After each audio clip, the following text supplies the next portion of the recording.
je vous remercie d'abord de votre présence et de l'opportunité que vous nous donnez de développer encore la question liée au risque des mines. Et comme vous l'aurez constaté, notre zone n'a pas été choisie au hasard parmi d'autres zones. Elle a été choisie parce qu'elle constitue une préoccupation par rapport à la question des mines en Casamance. Et comme vous le savez, les zones frontalières sont les plus affectées.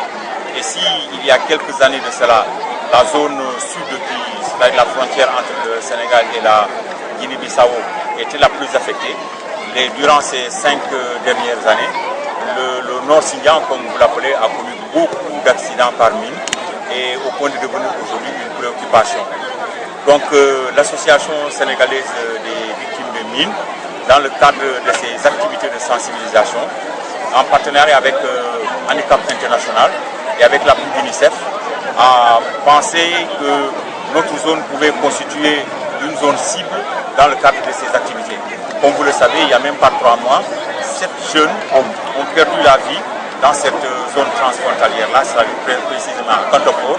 Et nous saluons d'ailleurs la présence des jeunes de Kantopor, de l'Inkin qui sont là aujourd'hui pour participer à ces matchs-là. Donc par-delà le tournoi, l'objectif c'était d'attirer l'attention, d'installer des réflexes par rapport à la question des mines dans d'autres zones transfrontalières.